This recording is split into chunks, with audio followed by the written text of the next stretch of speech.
Intro ist durch, da bin ich wieder. Ja, und ich bin hier schon wieder am Zwirbeln. Das macht mich mega Spaß, hier den Cowboy rauszulassen. Und das Teil ist wirklich der absolute Bringer. Ja, bevor ich mich hier wieder verzwirbel, fangen wir jetzt endlich mit dem Review an. Und an dieser Stelle möchte ich ganz herzlich einen fetten Dank raushauen an die Firma Airsoft2Go beziehungsweise an den Immo persönlich, der mich schon wieder überrascht hat hier mit dem Colt Single Action Army. Wer das Video noch nicht gesehen hat, ich verlinke euch das da oben. Ich habe ein kleines Auspackvideo gemacht, also war eigentlich gedacht als kleines Auspackvideo und dann hat ja Airsoft2Go beziehungsweise Immo den Karton noch etwas erweitert mit vielen Schmankerln, unter anderem halt diesen Revolver. Und um den geht es heute. Ich freue mich tierisch, dass das Teil den Weg hier nach Deutschland geschafft hat.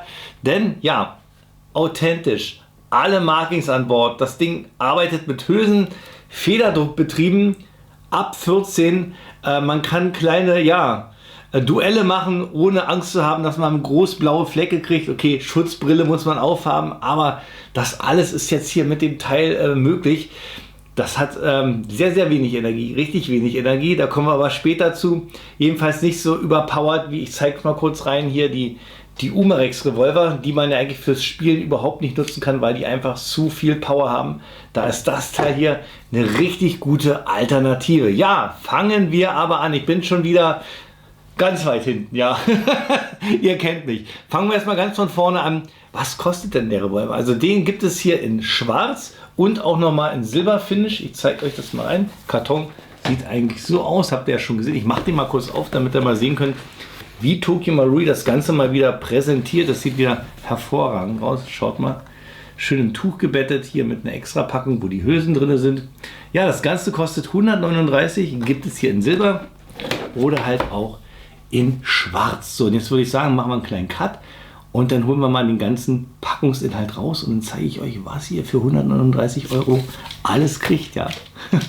Geliefert wird der Revolver hier in dem Karton, habt ihr ja auch schon gesehen, mit der passenden Abbildung. Hier habe ich mal die silberne Version, weil die sich vom Kontrast her richtig gut macht im Video. Ich mache nochmal den Karton auf. So. Dann habt ihr hier am Deckel noch eine Anleitung, wie ihr mit den Revolver umzugehen habt. Auf der Rückseite auch nochmal ein Sicherheitshinweis und auch nochmal eine Zielscheibe, so wie wir das von Tokyo Marui kennen. Dann der Revolver hier perfekt gebettet in einem Tuch. Ich nehme ihn mal raus. Haben wir hier auch wieder dieses Hop-Up-Bändchen, was wir hier immer bei Tokyo Marui haben. So sieht er aus. Richtig leicht, besteht eigentlich überwiegend aus Kunststoff, dazu aber später. Dann haben wir hier noch eine Accessoire-Box, auch wieder richtig schön gemacht, aus Pappe, aber hier so mit so ein bisschen Lederimitat, ja, damit es so ein bisschen nach was aussieht. Dann sehen wir hier die Hülsen. Ich nehme das mal ab. Wir haben natürlich 6 Hülsen und das Tolle, dazu komme ich auch später, die sind im Kaliber auch identisch mit 45 Long Colt, also genau auch was für den Sammler gemacht. Ich hole das mal raus. Nehme ich mal so eine Hülse. Ja, sieht so aus. Gibt natürlich auch Ersatzhülsen zu kaufen bei Airsoft2Go. Ich nehme die mal weg. Ja. Dann haben wir hier auf der Rückseite auch noch mal eine kleine Accessoire-Box. Da haben wir hier noch eine Tüte BBs mit einem Gewicht von 0,12 Gramm. Das können wir eigentlich bei den ganz einfachen, billigen Airsoft-Geschichten. Das sind aber welche hier von Tokyo Marui und die sind natürlich entgratet und richtig sauber. Ich empfehle euch auch, wenn ihr euch diesen Revolver kauft, holt euch nicht diese billigen BBs, sondern holt da wirklich auch was Hochwertiges. Ich teste natürlich auch, wie das mit 0,2 Gramm funktioniert bei dem Revolver. Ja, und zum Schluss haben wir hier noch ein Hop-Up-Einstellwerkzeug. Ja, das Coole, man kann sogar das Hop-Up hier bei diesem Revolver einstellen. Das werden wir nachher natürlich auch testen. Machen wir mal den Bodycheck bzw. Ersteindruck und die Verarbeitungsqualität. Fangen wir erstmal mit dem Silbernen hier an. Ich denke mal, da kommen die Details auch wesentlich besser heraus als hier bei der schwarzen Variante. Ich zeige Ihnen jetzt erstmal kommentarlos rein. Ich bin absolut geflasht. Allein schaut euch mal die Laufmündung an. Originalkaliber 45 Long Colt und auch die Patronenkammern im Zylinder. Richtig schöne, große Öffnung, so wie es sein muss. Wie wir es aus den Western kennen und wie wir es auch vom realen Vorbild kennen. Absolut fantastisch. Ja, Ersteindruck, als ich den Revolver zum ersten Mal aus dem Karton genommen habe, dachte ich, puh, das Ding wiegt ja rein gar nichts. Etwas über 400 Gramm. Liegt daran, der Revolver besteht ja zu 99% nur aus Kunststoff. Wir haben hier einfaches ABS-Kunststoff, was wir ja von Tokyo Marui kennen. Das Ganze aber richtig gut verarbeitet. Alles sehr, sehr passgenau. Hier knarzt auch nichts, wie man das sonst so bei Tokyo Marui Sachen kennt. Hier ist es also alles top verarbeitet. Und ja, hier sieht man auch keine Spalte oder Grate. Durch die Verarbeitung hier mit dem Kunststoff ist es wirklich richtig gut gemacht. Was mir aber ein bisschen auffällt hier bei der silbernen Edition, das sieht hier auf der Kamera bestimmt absolut fantastisch aus. Und ich habe auch, bevor ich ja, ihn ausgepackt habe, wusste ich eigentlich, Silber wäre so mein Kandidat. Jetzt bin ich ein bisschen von abgekommen. Das liegt daran, das sieht wirklich aus wie ja, draufgesprüht. Das sieht nicht authentisch aus, die Farbe. Und hier am Hammer, das fällt besonders auf, schaut euch das mal an. Der Hammer hat hier keine Beschichtung bekommen. Und das wirkt natürlich doch für mich jedenfalls noch ein bisschen billig. Hätte ich mir gewünscht, wenn hier auch noch Farbe drauf wäre, aber vielleicht liegt es daran, dass es hier so ein extrem bewegliches Teil ist und wenn das hier immer in den Rahmen schlägt, dass sich die Farbe irgendwann mal abplatzt. Ich denke mal, das könnte ich mal als einzige Begründung hier ja, denken. Ich zeige euch mal den schwarzen rein. Da fällt das nämlich nicht so auf. Erstmal so hier die Beschichtung von dem schwarzen. Schönes mattes Schwarz. Finde ich optisch richtig, richtig gut. Aber auch hier, schaut mal, der Hammer.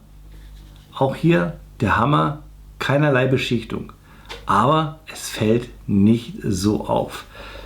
Bedienung auch ohne Probleme, absolut wertig. Man hat hier nicht das Gefühl, wenn ich jetzt hier ein paar Mal spanne, dass hier irgendwas kaputt geht. Also das hat Tokyo Marui richtig gut gemacht. Und auch die Funktionsweise wie beim Original übernommen, aber dazu kommen wir später. Von daher für 139 Euro, ja, gut. Aber ich muss ehrlich sagen, bei dem Silbernen hätte ich mir ein anderes Finish gewünscht. Dass Tokyo Marui das kann, das weiß ich. Die Desert Eagle zum Beispiel hat ein richtig schönes Chrom-Finish. Sieht dann so ähnlich aus. Ich zeige es mal kurz rein. Hier der Colt hier von Marushin, der ist auch Kunststoff, wiegt genauso viel wie der hier, hat aber hier so ein Chrom-Finish verpasst bekommen und das sieht einfach bling bling aus. Das sieht absolut fantastisch aus und das hätte ich mir eigentlich beim Tokyo Marui auch gewünscht. Von daher ist mein Fazit, was die Oberfläche angeht, der schwarze hier mein Favorit. Kommen wir zu dem Thema Markings und das ist ein reines Festmahl für den Sammler. Denn auch wenn es sich hier um eine günstige Replik vom Colt Single Action Army handelt, haben wir hier alle Markings an Bord. Das fängt jetzt hier schon mal an am Griffstück mit diesen großen Colt-Pferdchen. Das haben wir natürlich auf der anderen Seite auch. Bleiben wir mal gleich auf der Seite. Das ist das Einzige, was hier nichts mit Colt zu tun hat, sondern mit Tokyo Marui. Da finden wir auf der rechten Seite am Rahmen hier Tokyo Marui Japan und das ASGK. Aber ich drehe noch mal auf die Zuckerseite. Und zwar hier unten am Rahmen haben wir wie beim Original auch die Patentnummer September 19 1871 mit dem Colt-Pferdchen. Dann hier auch nochmal am Lauf den Hinweis. Ich hoffe, ihr kriegt das gut rein. Man kann das gut sehen. Hier, glaube ich, jetzt haben wir Colt Single Action Army 45. Und auch oberhalb am Lauf, genauso wie beim Original, finden wir hier die Angabe Colt Manufaktur Hartford USA. Also absolut fantastisch gemacht. Für jeden Sammler ein richtiger Leckerbissen. Weiter geht's mit den technischen Daten. Man kann es bei dem Revolver einfach nicht lassen. Heute Tokyo Marui Colt Single Action Army in der 5,5 Inch Variante, in der Artillerie Variante mit einer Gesamtlänge von 285 mm, Lauflänge 70 mm, Gewicht schlappe 435 Gramm, haben wir hier das Kaliber 6 mm, Magazin kann man ja gar nicht sagen, Trommelkapazität authentische 6 Schusssystem. Federdruck haben wir hier eine angegebene Energie von 120 FPS. Das sind gerade mal 0,1 Joule. Und das Ganze mit 0,12 Gramm BBs. Das Ganze krone ich jetzt für euch nach. Einmal mit 0,12 und das Ganze dann auch nochmal mit 0,2 Gramm. Ja, und danach geht es zum Testschießen mit dem guten Stück. So, den Chrono mache ich heute ausnahmsweise mal draußen. Das passt perfekt für den Colt Single Action Army. Chrono habe ich aufgebaut. Erster Versuch jetzt hier mit 0,12 Gramm. Chrono ist aktiviert. Ja, ich bin gespannt, was ich hier für Werte habe. Und dann wechsle ich dann auf 0,2 Gramm.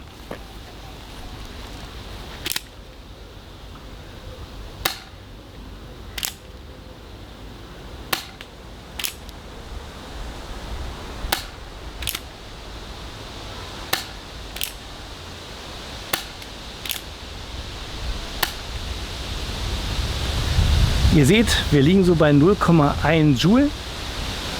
Die Sachen habe ich euch ja hier auch noch mal eingeblendet. So, und jetzt wechsle ich auf 0,2 und dann gucken wir mal, wie es jetzt mit 0,2 ist.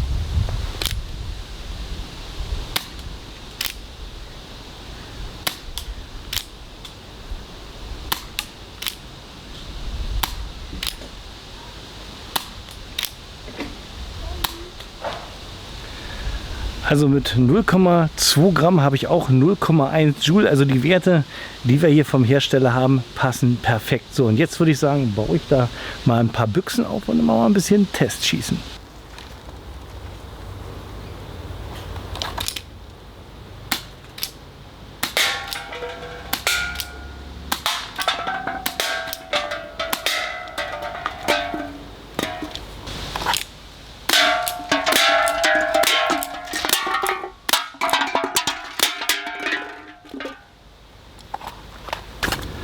So, jetzt mit 2 Revolvern, einer in Reserve im Holster und ein so in der Hand. Mal gucken.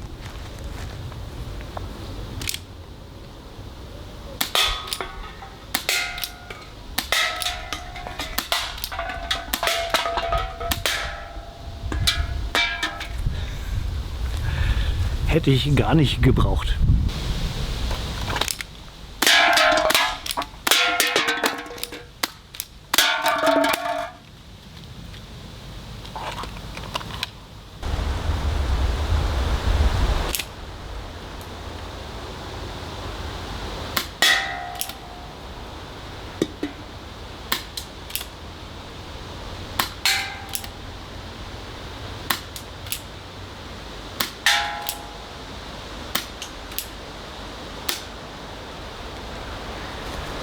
Sehr, sehr, sehr schwach. Also die BBs schaffen gerade mal 10 Meter. Ich mache noch mal einen Versuch.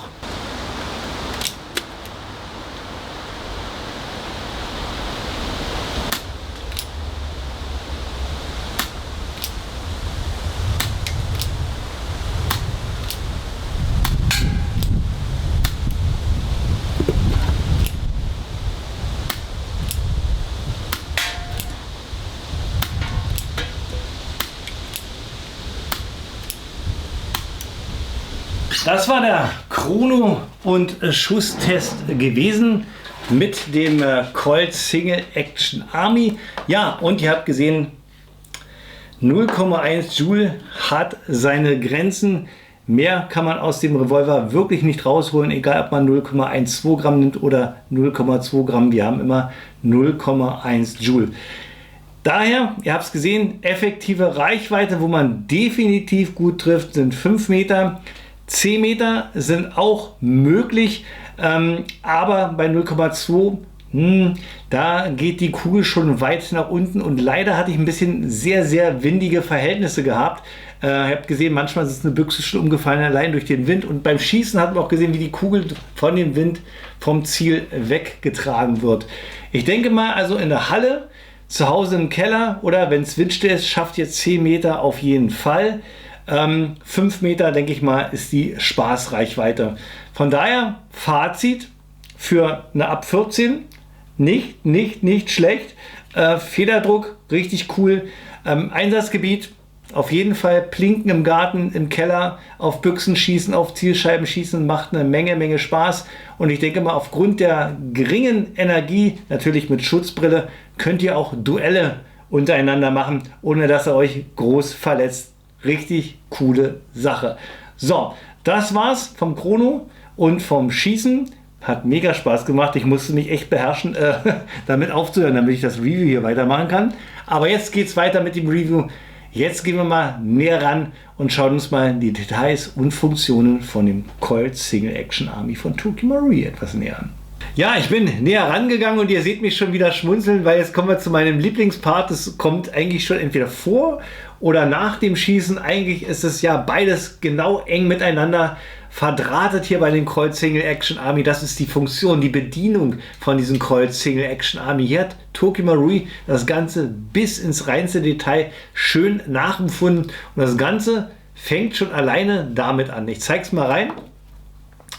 Das ist hier die Hülse. Wie das Ganze funktioniert, zeige ich euch dann nochmal später separat zum Thema Hülse. Aber schaut euch mal die Hülse an. Fällt euch da was auf?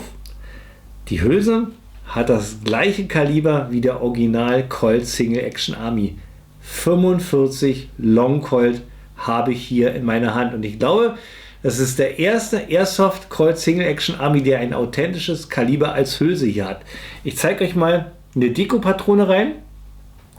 Vom 45er Long Colt, seht ihr? Sieht absolut authentisch aus. Also richtig viel Liebe ins Detail. Und wenn wir uns da mal im Gegensatz die Hülse vom Umarex SAA angucken, beziehungsweise Wingun, schaut euch das mal an. Falsches Kaliber, sieht mehr aus wie ja, 357 oder 38er Spezial. Denn es ist hier so eine langweilige Messinghülse, die noch nicht mal hier Geschoss simuliert. Ziemlich langweilig. Was schon nah rankommt, ist das X-Cartridge-System von Marushin. Da sehen die Hülsen so aus, aber auch kein 45 Long Colt. Das ist mehr so 44 Magnum. Von daher geht ein absoluter Pluspunkt hier an Toki Marui raus, dass sie auch das Kaliber authentisch nachempfunden haben. So, und jetzt geht's zurück zum Revolver. Da ist er. Ja, wie kommen jetzt die Patronen in die Trommel rein, beziehungsweise wie kommen die Patronen aus der Trommel wieder raus? Genauso wie beim Original. Wir haben hier den Hahn mit den authentischen 3 Raststellungen. Die erste Einrastung entriegelt hier die Trommel. Da haben wir hier unten hier diesen kleinen Pin, der hier in dieser Einsparung von der Trommel geht und dafür sorgt, dass die Trommel sich nicht bewegt. Ihr seht hier, ist fest. Wenn ich jetzt den Hahn in die erste Position bringe, wird hier die Entriegelung nach unten geschoben und die Trommel dreht frei. Und hört mal. Oh, das ist Musik in meinen Ohren. Herrlich, einfach herrlich. Ich liebe das. Und das hat Toki Marui richtig gut nachempfunden. Zieht euch mal den Sound dafür im Gegensatz rein von dem Umarex Revolver. Erste Raste. Ja, das schabt richtig. Das rollt gar nicht. Das ist nicht schön gemacht. Von daher absoluter Pluspunkt, was die Verarbeitung hier angeht von dem Toki Marui. Richtig schön. So, jetzt aber zurück. Trommel dreht frei. Das heißt, jetzt können wir eigentlich auch die Patronen reinmachen. Und dann haben wir hier, wie beim Original, hier diese Ladeklappe. Die können wir jetzt aufklappen. Und dann sehen wir hier, haben wir jetzt die Möglichkeit, die Hülsen reinzuladen. Ich nehme mal hier so eine Hülse. Achso, habe ich jetzt rein zufällig, können wir ja mal machen. Das ist eigentlich die 45er Deko-Hülse. Die funktioniert natürlich auch. Kann ich hier ohne Probleme reinladen. Ist das cool? So, dann gehen wir die nächste rein. Und dann kommen hier die Patronen rein. So. Kann ich euch gleich mal zeigen nochmal. Hier haben wir die Öffnung. Hier kommt nachher die 6 mm BB rein. Jedenfalls immer eine. So, und dann habt ihr den Revolver geladen. Glaube ich, habe ich jetzt alle drin. Ja, sind sie hier? Alle drin. Die eine ist noch frei, ne? Gesehen, da eine ist noch frei. Hier noch eine rein. So, habe ich nicht mitgezählt, die Schlinge. So. Und dann Klappe zu. Dann den Hahn einmal komplett durchspannen und wieder entspannen und der ist ready. Ich habe ja gesagt, hier gibt es 3 Stages bei dem Hahn, genauso wie beim Original. Ich mache es nochmal, der erste entriegelt. damit die Trommel frei dreht. Zweiter macht die Entriegelung wieder rein. Dritte Einrastung bringt den Hahn in Schussstellung. So, soweit zur Funktion. Entladen, auch authentisch. Hahn wieder in die erste Position. Entriegelung, Klappe auf. Und jetzt könnt ihr entweder das einfach so kippen, dann fällt die Patrone einfach raus. Oder ihr könnt auch die Entladehilfe nehmen, wie beim Colt Single Action Army in Original. Da haben wir hier dieses kleine Entladehebelchen. Das können wir hier nämlich auch schön bewegen. Und das macht nämlich Folgendes. Ich halte es mal hier rein. Seht ihr? Da wird so eine Stange in die Patronenkammer geschoben und das ist eine Entladehilfe. Wenn bei der echten Patrone durch den Gasdruck die Hülse sich so ein bisschen erweitert, kann es sein, dass sie hier in der Trommel klemmt und dann ist diese Entladehilfe eine schöne Sache. Bei der Airsoft braucht ihr das nicht, weil das wird euch hier nicht passieren. Ich zeige es euch nur mal. Ihr gebt jetzt also die Patrone weiter und dann nimmt ihr hier den Hebel und dann könnt ihr das Ganze hier rausziehen. Ja, ich zeige es nochmal so. Ja. Oder halt so.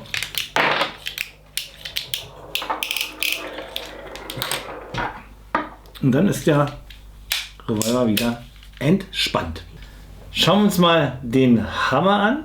Ja, authentisch nachempfunden haben wir hier einen Vergleich zu den anderen Colt-Systemen, die wir hier kennen als Airsoft. Hier nur einen minimalen Spalt. Ich zeige nochmal den Colt rein hier von Umarex. Schaut mal, was wir hier für einen Spalt haben. Finde ich, ist nicht so schön gelöst.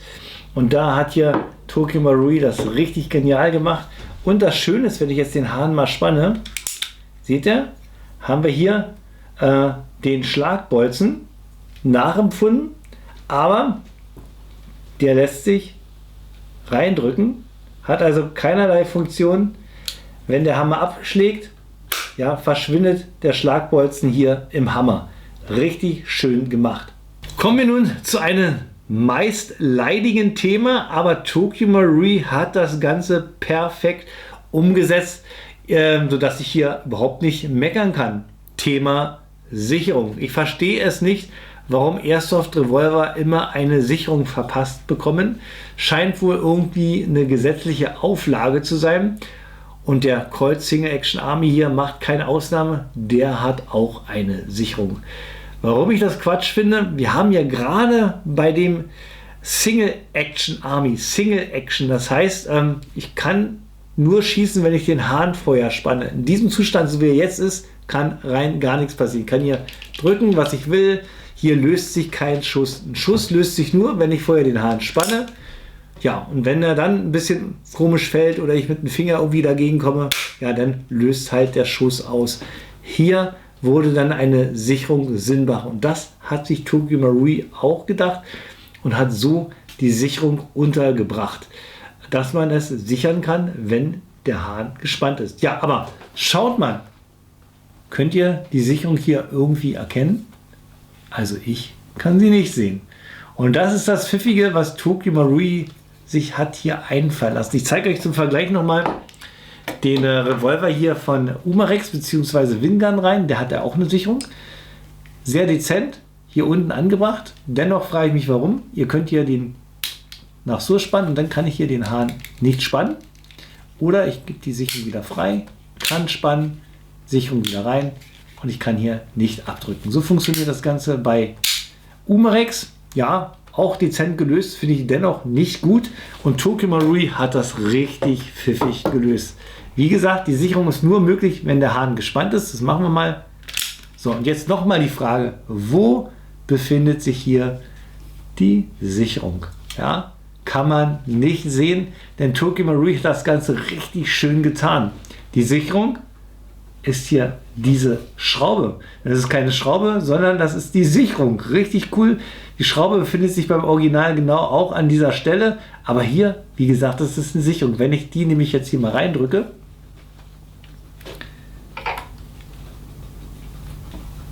so, Schraube ist reingedrückt, kann ich jetzt den Abzug nicht betätigen. Ich muss jetzt auf der anderen Seite die Schraube hier wieder zurückdrücken. So, seht ihr, jetzt ist sie wieder zurück und jetzt kann ich abdrücken. Absolut fantastisch gemacht. Also wenn man eine Sicherung braucht, dann muss die so gelöst werden, dass man sie nicht erkennt. Und da kriegt Tokyo Marine von mir 10 Punkte. Schauen wir uns jetzt die Patrone mal etwas genauer an. Wie schon gesagt, haben wir hier vorne eine Öffnung. Da packt ihr hier eine Bibi rein, einfach reinstecken. Ganze hält auch gut, hier fällt nichts raus. Ist ein kleiner Gummiring, der dafür sorgt, dass die Bibi hier nicht rausfällt. Patrone selber ist authentisch im Kaliber 45 Long Colt gestaltet. Haben wir hier ja so messingfarbene Patronenhülse und hier auch so ein Geschoss, so ein bisschen grau gehalten. Ist das hier alles sehr, sehr authentisch gefertigt. Jetzt sage ich euch, Ersatzhülsen gibt es auch zu kaufen, die kosten im 6er-Pack 40 Euro. Da denkt ihr erstmal, wow, stolzer Preis für ein paar Kunststoffhülsen. Das ist hier aber nicht nur eine Kunststoffhülse, sondern hier ist im Inneren auch noch ein System verbaut. Ich kann es mal ein bisschen extrem überzeigen. Ich kann hier nämlich mal das Ganze hier so rausnehmen. Das Ganze ist gefedert, seht ihr das? Und das ist halt das Raffinierte hier an dieser Hülse. Dieses hier, was ich hier so übertrieben mache, macht nämlich der Revolver selber beim Abschlagen auch. Gucken wir uns mal hier den den Patronenboden an. Hier ist ja normalerweise hier die Zündhütchen drin. Und ich kann hier, wenn ich hier drauf drücke, seht ihr, wird das Geschoss ein Stückchen nach vorne gedrückt. Und dieses Prinzip dient dazu, das System luftdicht, also so fast luftdicht wie möglich abzuschließen. Denn wir haben aufgrund des Revolversystems hier 2 Schwachstellen. Ich zeige sie mal kurz rein. Wenn man sich mal den Revolver anguckt, haben wir ja hier im vorderen Bereich einen Spalt und hier im hinteren Bereich haben wir auch noch einen Spalt. Wenn der Schuss sich löst bzw. jetzt Luft in das System gepustet wird, entweicht an dieser Stelle Luft und an dieser Stelle entweicht auch nochmal Luft. Es ist so weit wie möglich abgedichtet hier im vorderen System. Hier befindet sich das Hop-Up, das zeige ich euch auch gleich. Aber hier im hinteren würde hier die Luft auch entweichen. Und hier hat sich Tokyo Marui was richtig Cooles einfallen lassen mit dieser speziellen Hülse. Wie das jetzt funktioniert, das zeige ich euch am besten, wenn wir den Revolver mal ein klein wenig zerlegen. Zunächst müssen wir erstmal die Trommel aus dem System hier nehmen. Beim normalen Colt Single Action Army bräuchtet ihr einfach nur den Pin hier reindrücken, um die Entriegelung freizugeben, hier für die Trommelstange. Das ist hier bei Tokyo Marui ein bisschen anders. Ihr müsst erstmal den Hahn in die erste Rastposition bringen, dass die Trommel frei dreht. Den dreht ihr den Revolver auf die andere Seite und dann nehmt ihr euch einen Schlitzschraubenzieher und löst jetzt hier diese Schraube.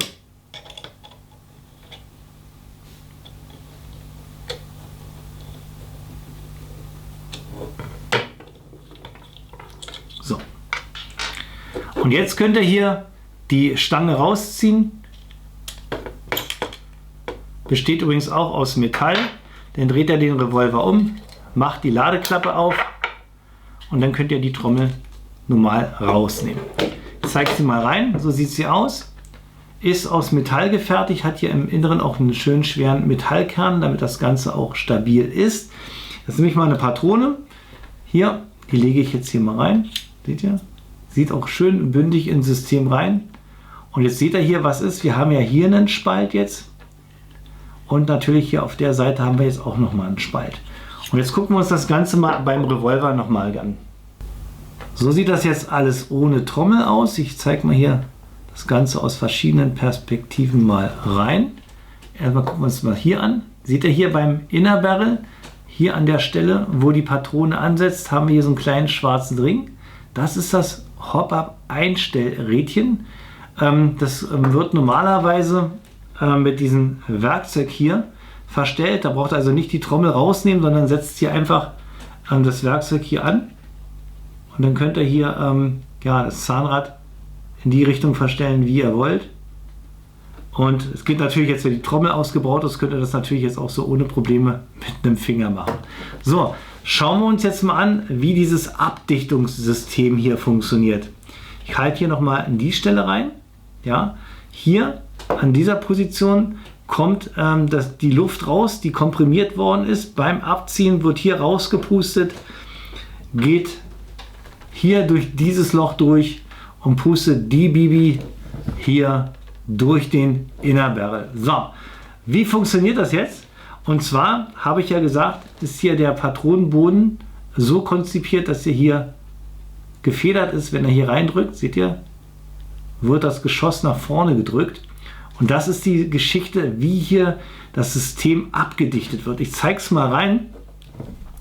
Wenn ich jetzt mal den Hahn weiter durchspanne, guck mal, was hier passiert. Seht ihr? Geht hier so ein kleines Bauteil raus. Könnt ihr das sehen? Und dieses Bauteil drückt jetzt in die Patronenkammer rein und dichtet das System ab. Ich gehe nochmal zurück. Gehe in die erste Einrastposition. Jetzt ist das hier frei. Und jetzt lege ich mal die Patrone ein. So. Versucht es mal so hinzukriegen, dass ich das hier so reinmachen kann.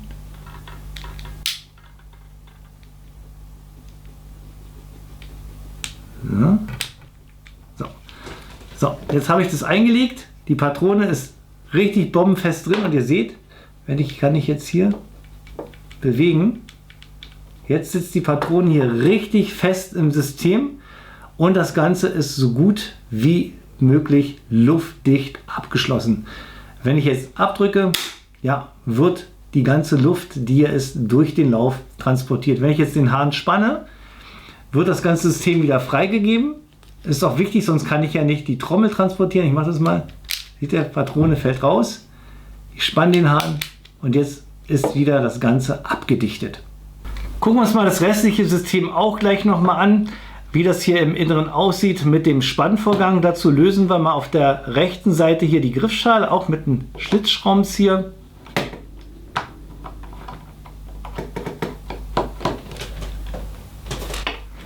Dann könnt ihr hier am Boden auch diese Schraube hier lösen.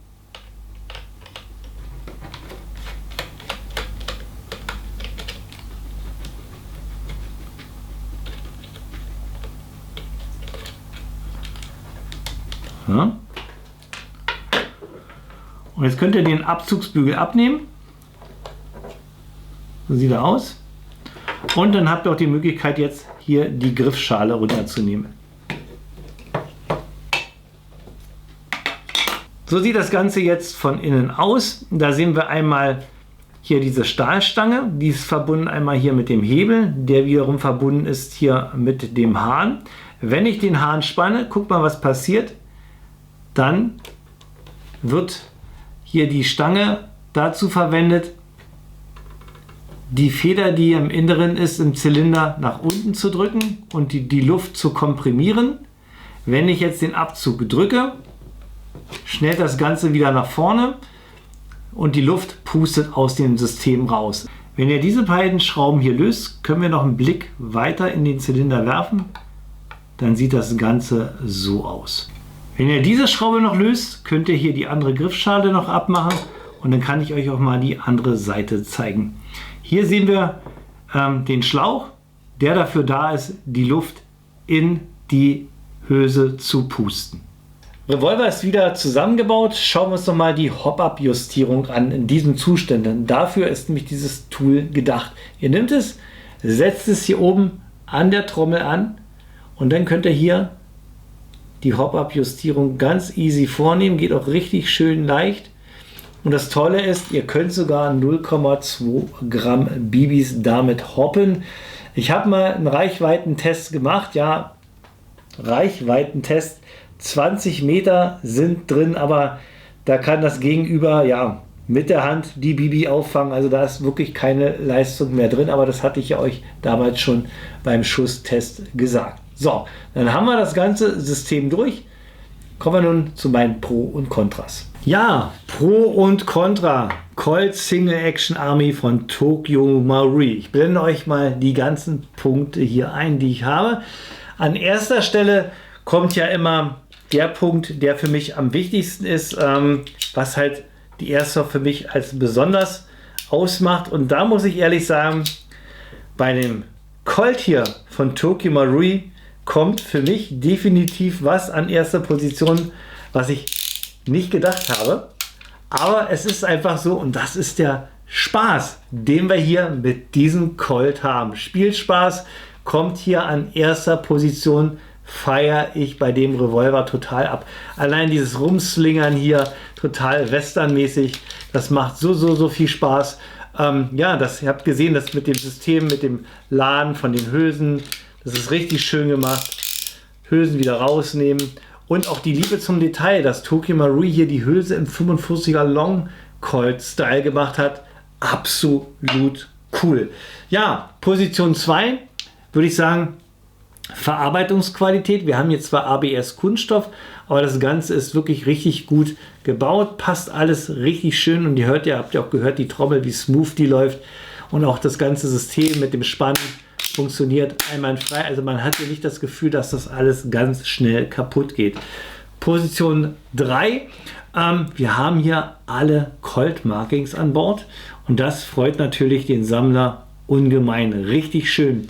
Dann haben wir ein einstellbares Hop-Up, finde ich auch richtig gut. Und ich würde auch noch hinzufügen, dass wir hier ein System haben, dank Federdruck, was immer einsatzfähig ist. Also ihr braucht keine Gas, ihr braucht keine CO2-Kapsel, ihr braucht keine Batterien. Das Ding ist sofort einsatzfähig. Was ihr braucht, sind BBs und dann geht der Western-Spaß los. So, dann kommen wir zu den Neutralpunkten.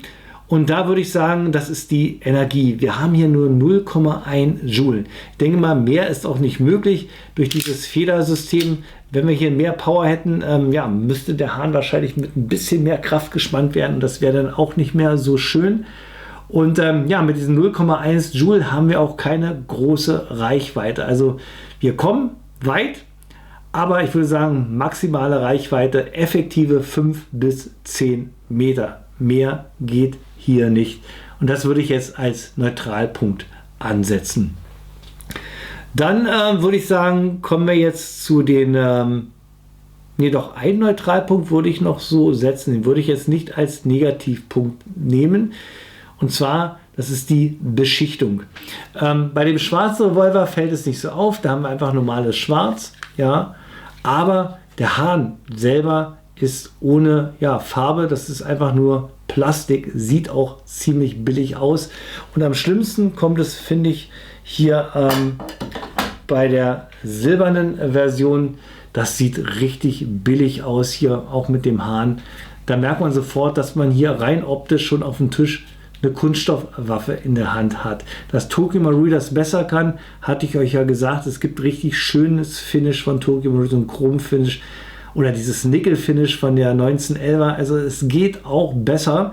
Und ich denke gerade deswegen, und das ist der nächste Punkt, bei dem Preis. Wir haben hier einen Revolver, der 140 Euro kostet. Preis-leistungsmäßig ist schon, würde ich sagen, eine ganz schöne Ansage. Wenn man das mit den Metallrevolvern vergleicht, die man ja auch kaufen kann, hier von Umarex bzw. Kings Arms, die liegen ja auch so zwischen 150 und 200 Euro, je nach Modell. Aber da habt ihr hier, ich zeige mal rein, einen Metallrevolver in der Hand mit einem richtig schönen Finish. Ja, das sieht absolut fantastisch aus. Aber diese Revolver haben nicht so viel Liebe ins Detail wie der Tokyo Marui, wie halt die Markings, wie die Hülsen und hier auch dieser Hammer Gap, der ziemlich hässlich ist. Das hat hier Tokyo Marui alles wesentlich besser gelöst. So, ich denke mal, jetzt habe ich alle Punkte durch. Ich hoffe, ich habe nichts vergessen. Wenn ich noch was vergessen habe, schreibt es selber mal in die Kommentare rein. Ich würde sagen, machen wir weiter mit meinem persönlichen Fazit und der Kaufempfehlung. Mein persönliches Fazit und meine Kaufempfehlung. Ihr seht, ich bin hier total am Smilen. Ist eine richtig coole Sache mit den Dingern hier. Macht Spaß, damit zu hantieren. Man fühlt sich wirklich wie ein kleiner Cowboy. Und von daher geht hier schon eine Kaufempfehlung raus. Ja? Ihr müsst wissen, was ihr hier holt. Wir habt hier einen reinen Kunststoffrevolver ohne groß Leistung. Ja? 5 Meter, 10 Meter sind drin. Was soll ich sagen? Ihr könnt damit wirklich auch vielleicht aufs Airsoft-Spielfeld gehen. Denn ich denke mal, die anderen Revolver sind alle viel zu overpowered. Die kriegt ihr nicht zugelassen. Die Dinger, kein Problem für ein Airsoft-Spiel im CQB oder hier als Bang auf kurze Entfernung, könnt ihr hier den Revolver zücken. Mit 0,1 Joule tut das groß nicht weh. Es könnte fast nur sein, dass das Gegenüber das nicht merkt, dass er getroffen wird, wenn die Bibis wie ein Hauch den Körper berührt. Ja, ganz sensitiv. Das wäre wahrscheinlich das einzige Problem. Aber absolut spielfähig das Ganze. Ihr braucht hier kein Gas, keine CO2-Kartuschen. Das Ganze funktioniert hier federunterstützt, ist eine richtig schöne Sache. Und wie gesagt, das ist ab 14. Also könnt ihr hier auch an die Kinder denken, an eure Kinder. Ja? Wenn die mal gerne Cowboy spielen wollen. Ich denke mal, damals hätte ich mich gefreut, wenn ich sowas hier bekommen hätte. Wahre Freude, sage ich euch. Aber halt 140 Euro. Ja, dazu kriegt man halt einen aus Metall. Aber wie gesagt, das Ding hat richtig viel Bums, nicht zum Spielen, aber auch genial zum Dosenplinkern, zum Zielscheibe schießen und das auch auf größere Entfernung als der hier. Und guckt euch mal das Finish an. Sieht absolut fantastisch aus, gerade im Vergleich hier zu den silbernen. Also ich kann keine richtige Kaufempfehlung rausgeben. Das müsst ihr selber für euch persönlich entscheiden. Meine Entscheidung ist auf jeden Fall getroffen. Die geht weg. Die behalte ich definitiv, denn das ist ein absoluter Spaßbringer. Ein Schwarz, richtig, richtig cool. Finde ich schön. Ich hole mal noch mal eine Hülse raus und hört doch mal den Sound. Oh. Ist das schön. Und die Hülsen. Diese Hülsen feiere ich total ab. So, das war's von mir gewesen. Bruce BB2K Airsoft Channel. Jetzt seid ihr dran. Was sind eure Meinungen hier zu dem Colt Single Action Army von Toki Marui? Schreibt das mal alles rege unten rein. Ich bin gespannt, was eure Meinung sind. Ist für euch 140 Euro zu teuer für einen Kunststoffrevolver, der kaum Leistung hat? Oder geht das für euch absolut in Ordnung? Haut das mal rein. Gut, das war's von mir gewesen. Bleibt mir nur mein Endspruch. Wer meinen Kanal noch nicht abonniert hat, klickt mal da oben drauf. Wer ein weiteres Video von mir sehen will, klickt mal da drauf. Wir sehen uns beim nächsten Review wieder. Ich hoffe, gesund und munter. Macht's gut, bis dahin. Euer Bruce. Yippie, Schweinebacke. War ein anderer Film.